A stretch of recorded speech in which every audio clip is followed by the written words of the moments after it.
and welcome to the Fat Squirrel Speaks. Today is Tuesday, November 19th, and this is episode 88. We're almost to 100. How is that a thing? Hi, I'm your hostess, Amy Beth, also known as the Fat Squirrel on Ravelry, or the Fat Squirrel, SQRRL, on other places. Instagram. I forgot for a minute. Hi, how are you? I hope you're doing well. We had lots of crazy weather. It was very scary. We didn't have that much of a crazy weather here. We're fine. But of course through the Midwest, very scary stuff. My husband was reading the news as he is wont to do. He loves to read the news to me. Why does he do that? I literally have headphones on. I'm sewing. So the sewing machine is not quiet. I have sewing on the sewing machine. And I have headphones on, which are visible because they have a flashing blue light on the side of my head upon which he sits when he is reading me the news. So, like, it's not even like it's a stealthy earbud. No. Full on flashing blue light thing. He's reading me the news. Now, in this case, I was thankful that he read me the news because it let me worry about something I could control, which is always fun, as I've discussed before. But he was reading about the tornadoes and he mentioned Washington. I was like, oh my God, Paula, Bronwyn and crew. And so he was like, honey, you need to call them. And I was like, I don't have their phone numbers. And he was like, how do you not have their phone? I'm like, they're just my internet friends. So, luckily, they put out word that they were safe. But yeah, we had that discussion of I'm sad and only have internet friends. Not really for reals, but it's a thing. Anyway, now I'm deciding in my head if I should edit that out because it doesn't sound crazy. It does sound crazy, but you'll understand. You'll totally understand because some of you heard there were storms in Indianapolis and sent out feelers to see if I was okay. So you'll understand some of you. The others of you are just rolling your eyes at the rest of us right now. That's okay too. I can't see you. Go right ahead. Let's get into things to talk about. Today's episode will have Shenanigans of the Future. It will have knitting and spinning. And it will have shameless self-promotion. Okay. Lightning style. There's going to be a lightning update. Meaning, I decided right away to do it. Oops. So let's get into it, okay? Okay. So the first thing we're going to talk about is Shenanigans of the Future. Shenanigan foreshadowing. Okay, so this is why we're talking about Shenanigans of the Future. For one thing, we didn't have that many shenanigans this week. I don't know. We didn't really shenanigan it up. Yeah, I'm like grasping, like, wait, do we do something? We did a few things. We did some jigsaw puzzles. Woo! Although I will say, if you are like me, I always want to do jigsaw puzzles in my head. Like, the ideal version of myself can sit down and do a jigsaw puzzle. That's the ideal version of myself, which is no way meshes with the reality of myself. It's all that stuff I have stored in my Netflix queue that I should be watching. That's her. She wants to do jigsaw puzzles and watch that. I watch episodic TV and knit. Whatever. Anyway, I don't judge her. Hopefully, she judges me. She totally judges me. She's a judgy McJudgy pants. I don't judge her. So anyway, crazy. Anyway, what's I talking about? Oh, so I always want to be that person that does jigsaw puzzles, and then I can't. Like, I get the puzzle out, and I'm just like, ah! Like, I even went so far. This is how square I am. When my husband and I went on our only vacation we took as like a couple, we went to this cabin in the Smoky Mountains, which was so awesome. But as part of the entertainment for myself, I was like, oh, we're gonna work a jigsaw puzzle. So I got 2 jigsaw puzzles. I got like 8 pieces done before I was just like, there's so many pieces. So anyway, if you're like me, which some of you clearly are, if you ever come across some Charlie Harper puzzles, do you know who Charlie Harper is?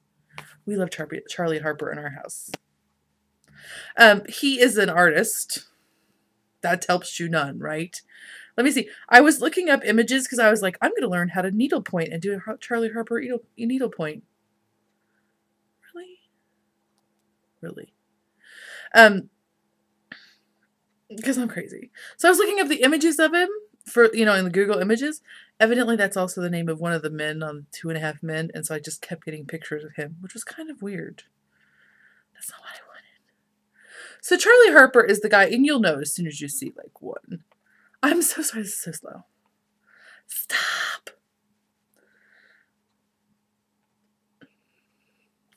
When I was a little girl, they were always, his paintings were in our Cincinnati Nature Center. So that's how I kind of like think about it. So, you know, very like stylistic, mostly nature, stylized nature prints. So anyway, I like.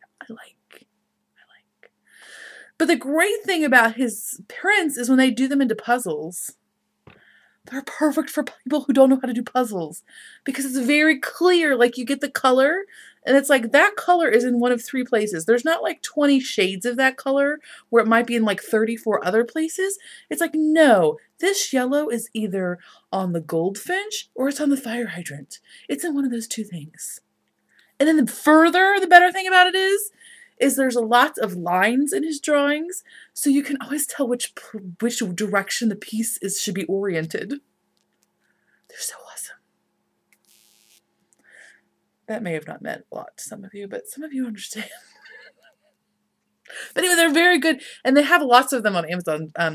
They have anywhere from like, they have a small like 100-piece puzzles, 300, 500, 1,000. And I normally cannot do a 1,000-piece puzzle without like just, bah! And I throw it on the, you know, bah!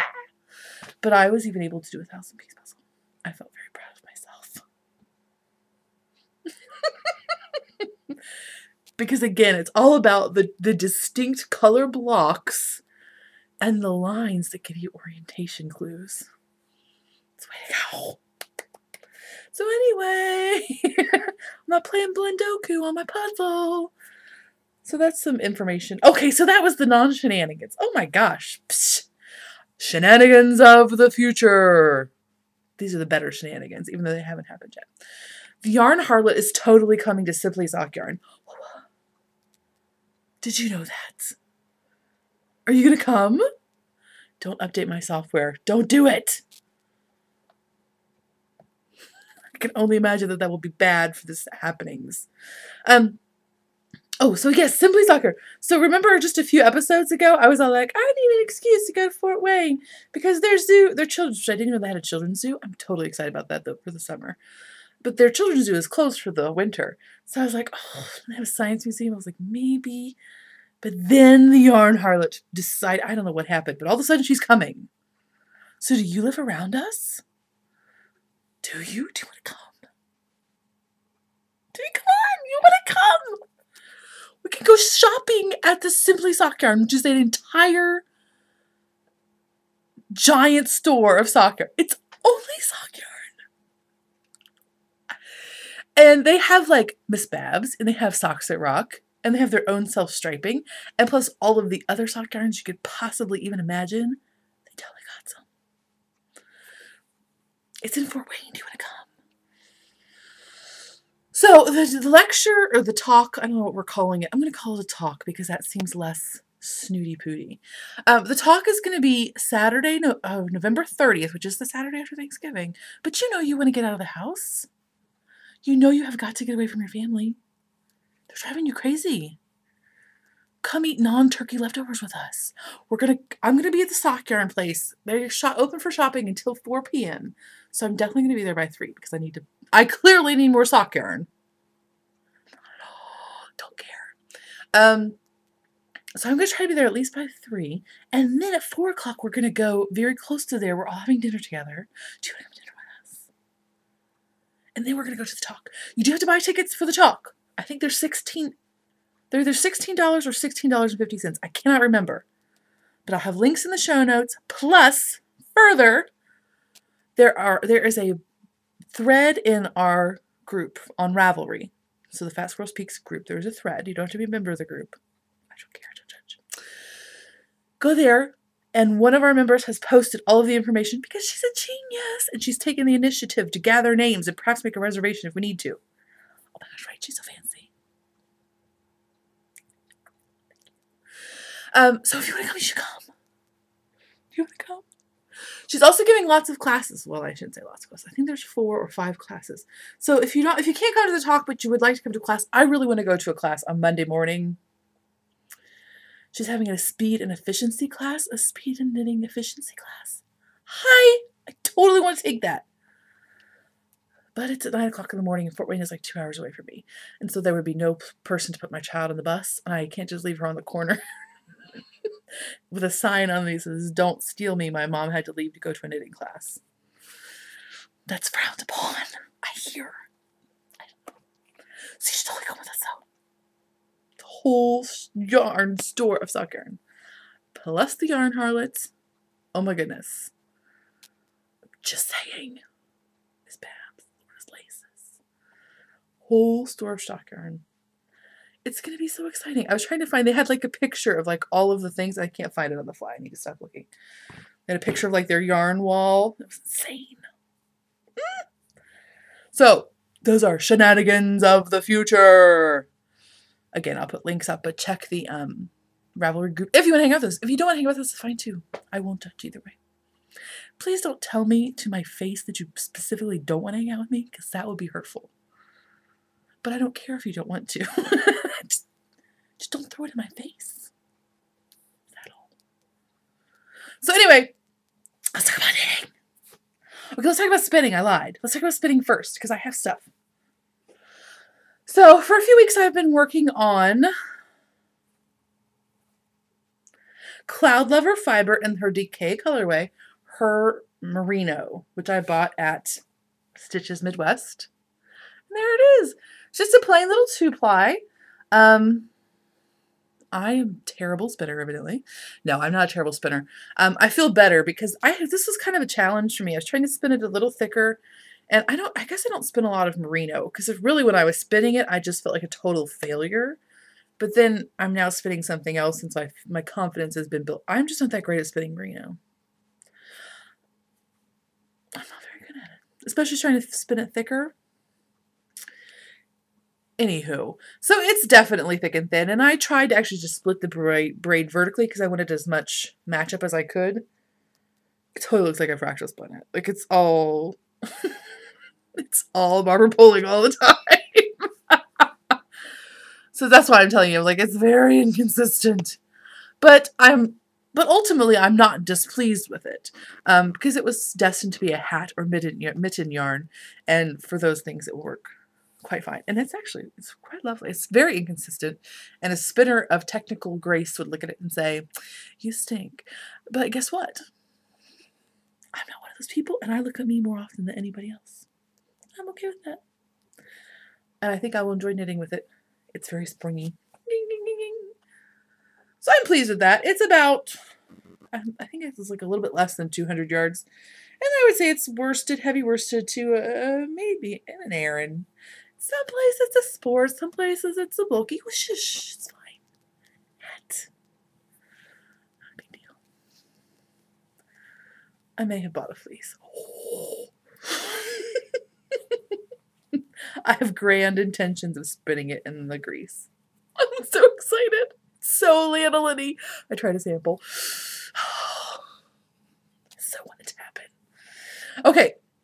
So that is my finished. It's my finished object. Now I have a spurk in progress. Do you need a minute to figure out what I just did with my words? Didn't make any sense? It's okay, go ahead. I am spinning a BFL nylon blend, a superwash. I'm so sorry. The card is over there. It's staring at me. I'm spinning a superwash BFL nylon blend, and I believe it is 80-20. I'm not mistaken, but I could be, because hi. It is from Gail's Art, and this is the Brave colorway.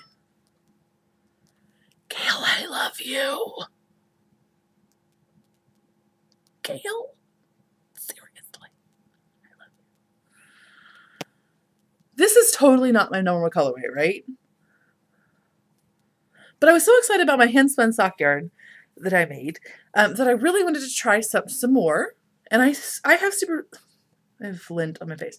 I have Superwash BFL in stash, but I've never tried a nylon blend. And I thought it would be fun to try to have a regular Superwash and a Superwash nylon that I tried to get finished at approximately the same time so I could see like how they wear. Not like super scientifically, like there's no controls, but relatively. I thought that would be cool. So I saw that she had this colorway, and again, this is totally not my normal colorway. It's beautiful. And so this is it. I split it in 3s vertically. So I have 3 very long, skinny pieces. Now, some of you would be like, well, why don't you just chain ply it when you're all done? Because I am not a very good spinner. When you chain ply and you are not, do we call it in ply? Is that a thing? That would be short for novel ply. Yes, that would make sense. When you chain ply and you are not a super consistent spinner, those inconsistencies are exaggerated. Because if you spin a very, very fine single for this much, that gets plied back on itself, and so you have a very fine yarn there. But if you spin very thick for this much, comparatively, and you ply back on itself, it's like triple the thickness. So it really exaggerates your inconsistencies, and I am an inconsistent spinner. Now that still can happen when you're doing a traditional 3-ply.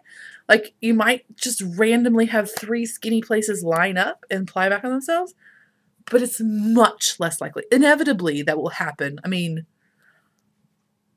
again, depending on how long your inconsistency strips are versus how long your chain, it's much more likely to happen when you're chain plying. Most of the time, those 3 plies will help to even each other out. And that did happen in my other sock yarn that I spun. Now, there are still places that are thinner and some places that are thicker, but it's not so much that it causes a problem in the final product of the sock. Does that make sense? So that's why I split it that way versus just chain plying, because I am not consistent enough. I would have like a light fingering weight yarn at the beginning and a worsted weight yarn at the end, because that's just how I roll, unfortunately. And you know, I could get really bent out of shape about that, because I actually had that moment when I was working on that yarn earlier this week. It was a struggle for me. There was nothing wrong with the fiber.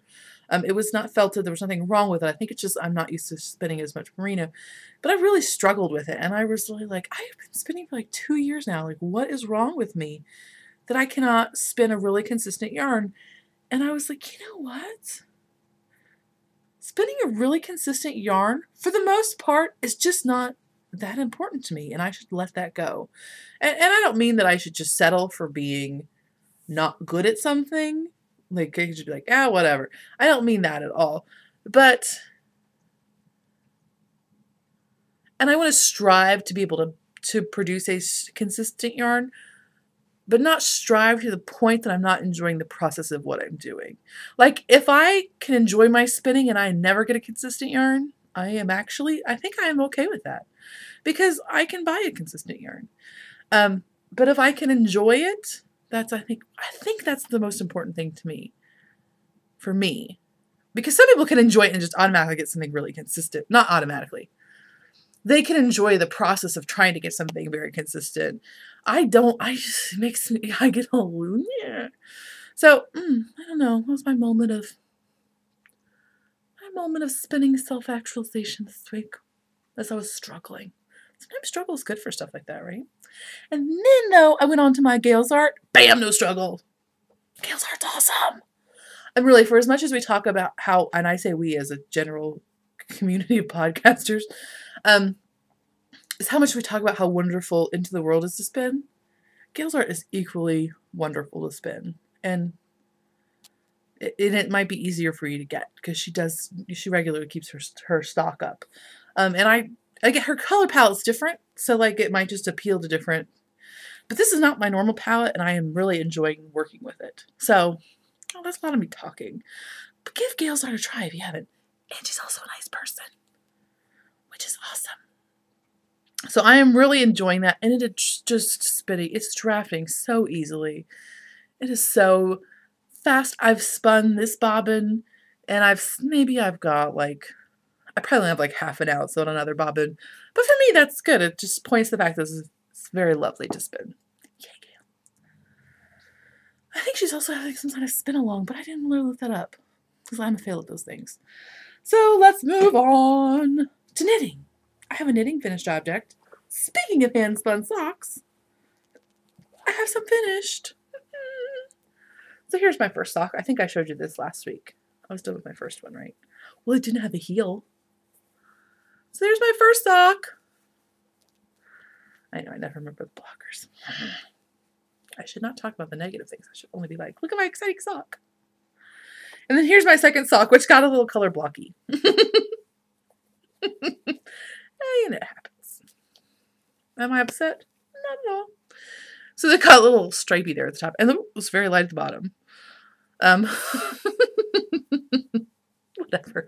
And I did afterthought heels, just a plain old vanilla toe-up sock. I love them.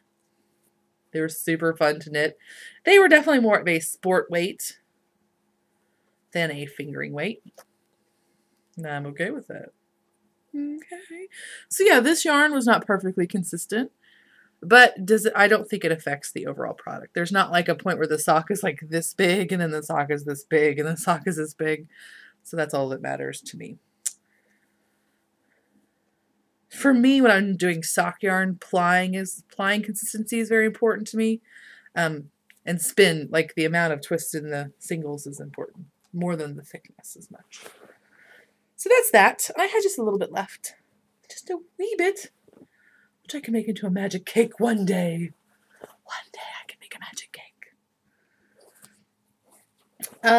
Speaking of magic cake, look at this fluidity happening right up in y'all. Speaking of magic cake and Bronwyn's, not that Bronwyn did the magic cake, but you know, the Knitting Pipeline crew, Bronwyn totally has me patterned out. They are called the Quiver Mitts by Bronwyn the Brave Designs. And it is written for worsted weight yarn, and it is knitted. It's written either for fingerless mitts or convertibles, and I decided to make the convertibles. This is yarn that was lovely gifted to me by Terry, who went to see the Beaverslide Dry Goods people. It's just so much fun.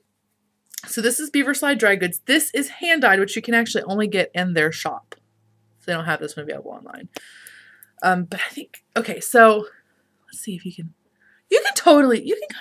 see it. Yes. You can see the ridginess, right? Okay, I'm going to get my left and right messed up, but it's just going to make it that much more of a fail. So I'm going to look at it this way. See? And then it goes back. I did say quiver, right? I said quiver. So the reason I'm pointing out the texture more is because, of course, this is a variegated or a tonal, whatever you want to call it. It's highly tonalized, if you want to call it tonal. This is highly tonalized yarn. So I was very concerned that maybe the stitch pattern wouldn't show up at all. And it's not super distinctive, but the texture of it is really pleasant, and I am enjoying that part. So I am pleased with the combination of yarn and stitch pattern and pattern in general. So I have my bits for my hands. Wink! There's an afterthought thumb, so I can't put my hand in there for you. Well, I could. So there's an afterthought thumb. So that, and then there'll be the flippy tops that come down like that. So I'm so excited about those. I'm really enjoying them. And of course, it's my little warm mitts of like knitterly kindness because Bronwyn gifted me her pattern. Thank you, Bronwyn. And then Terry gifted me the yarn. So then I'll go to the bus stop and have your company with me. Yay. Okay, what else did I have to show you? That's new. That was new too, but it was right there and there was a fluidity. I am still working on my husband's. I am still working on other things. And I worked on socks and stuff this week, but I won't show you because I didn't get anything done. And I mean, I worked on them, but I didn't get like a finished object out of it. And the show does not need to take 85 years long. Right. Right. So I am working still on my husband's. You know, I've said that my husband is skinny. Look how skinny he is. No, I'm just teasing. It's rib. I literally don't feed him ever. So this is also out of Beaverslide Dry Goods in their 3-ply, which I believe they call Fisherman's Weight. I could totally be wrong with that. Oh, you know what? I totally have this tag right here. This is Beaverslide Dry Goods. Okay, I know that part. There's a zipper. It's all crazy in here. Not even kidding you. Hidden Lake is the colorway, and this is their McTaggart Tweeds, which is 4 ounces to 160 yards. And this one is 100% merino. Yes. A lot of theirs have nylon blended in. Nylon. A mohair blended in for added strength, but this one is just merino. So yeah. I have a couple more inches to go before the armhole. It's a good thing he's skinny, because if he were this tall and this size, of the size of me, Land's End. That's all he's getting. So yes, I am enjoying it very much. I did a, I'm not using a specific pattern. I'm just using a formula. It'll be raglan. I did a 1x1 rib at the bottom with a provisional cast on. And I said that was 4x4 rib, and I'm knitting on US 7s. I think that's all the information right. This yarn is beautiful when it washes up. So it's very nice to work with now, but it's much prettier when it washes up. It gets very bloomy and happy. Oh, and I got his zipper this week. So he'll get a bi-directional zipper because they're the best. I think that'll be good color. Yunk. Ooh, looks a lot darker on there. Ah, whatever. I prefer a darker zipper over a lighter swipper. I think it still works. So there's that. And this is my fat squirrel. This is my Aran sweater bag size, which, foreshadowing, I'm having an update on probably by the day you're seeing this, or in the past even. Not this fabric, but I'll show you the fabric at the end. Okay, so there's that. And then one last thing to show you, which is not, it does not have a lot of progress, but it's so pretty and shiny. I was gifted the, what's Collywobbles? Is that it? Collywobbles. Oh, I was so right. By Emily Estrada. Does it have a picture? Okay, so there's the picture of the, can you even see that? I don't even know. That's helpful, right? So it's like that quilted stitch where you carry, you know what I mean. But it's cuffed down. It is somewhat similar. I've done Leyburn socks in the past, but they are toe up, and the pattern goes all the way around. This has a different heel. It's cuffed down, and I think I'm going to like this one better because that stitch pattern is not as flexible. Obviously, it's got carried stitches. And this one does not have it all the way around the cuff, the leg of the sock. So I'm excited to try these, and I think it'll be fun. I am knitting with, and I don't have any progress hardly at all, but just to show you. Socks That Rock. No, it's not Socks That Rock. It's Blue Moon Fiber Arts, the makers of Socks That Rock. But it's Blue Moon Fiber Arts, and they're 100% Superwash BFL fingering weight. So they typically carry a regular BFL fingering weight, but they had issues with their supply line, so now they have Superwash for a little while. Sign me up! It is a 3-ply, and this is the Holiday Hen. Is that right? This is the Holiday Hen colorway. Again, totally not my normal colors at all. It has like a fuchsia-y hot pink, so it's got like a purple base to it, and a maroon, and almost like a rusty red, and like a taupey grayish brown. I don't know what I was thinking, but I'm still excited about it. So Holiday Hen, and all I have done is a cuff. But yay, there's that.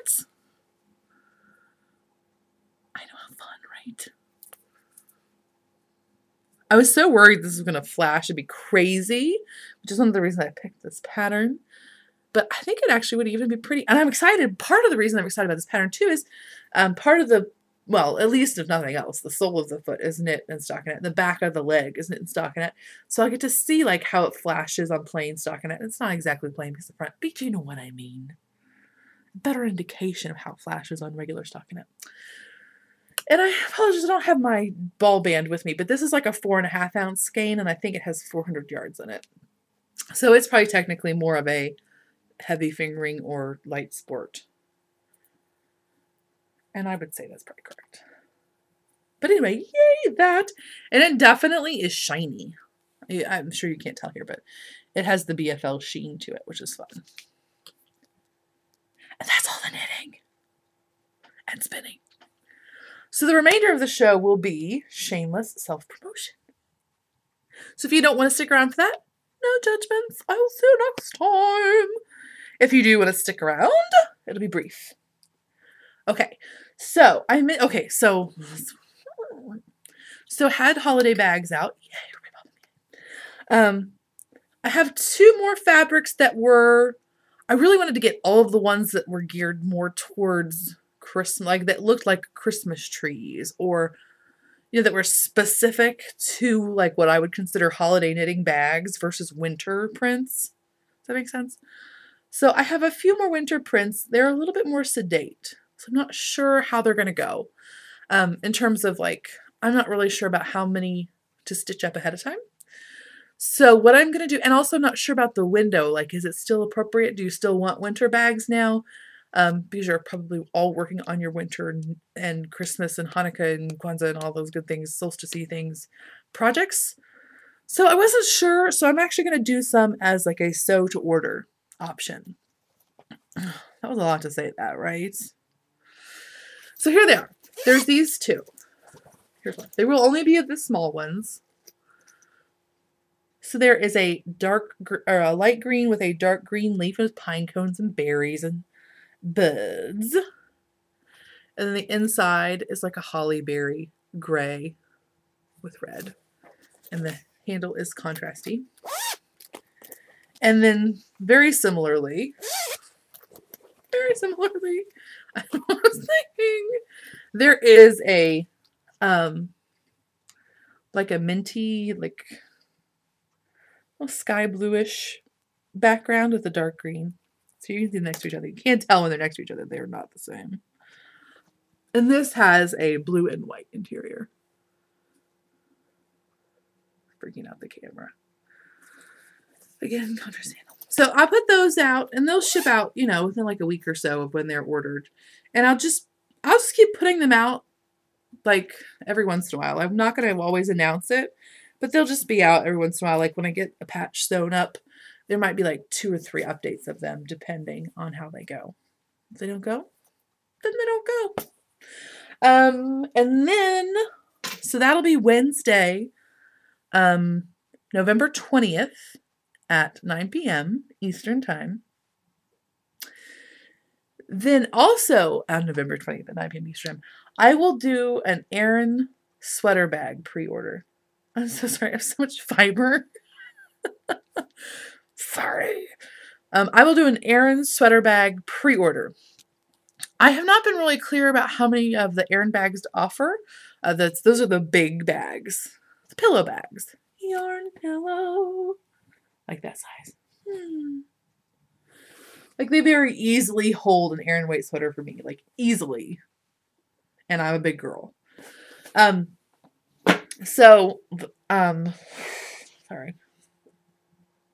Oh, okay, that's what I was going to say. I'm going to offer them as a pre-order because I'm still that's a newer product for me, and I'm not sure what demand really is out there for it right now. And because of the size, it is not a standard zipper any longer. So there has to be a little bit of that. And they require quite a bit of fabric, I'm sure you can imagine. So I'm going to do them as a pre-order this time around. And these are the fabrics. And I apologize, they're not, I would really normally try to have a sample sewn up for you. But because of the zipper issues and all that stuff, I don't have one. I wanted to wait and see, you know, what we're looking, there will be a limited number of pre-orders because physically I cannot sew X number, I can only sew Y number of bags. So there will be a limited number of pre-orders, but there will be pre-orders up. And they will ship no later than December 15th. I'm so sorry. It was driving me crazy. They will ship no later than December 15th, whatever day that is. So there are 2 fabrics this time around. There is a gray with an orangey poppy floral. And it will have a charcoal zipper. A little flash, like a tealy blue in it. And then there's also a blue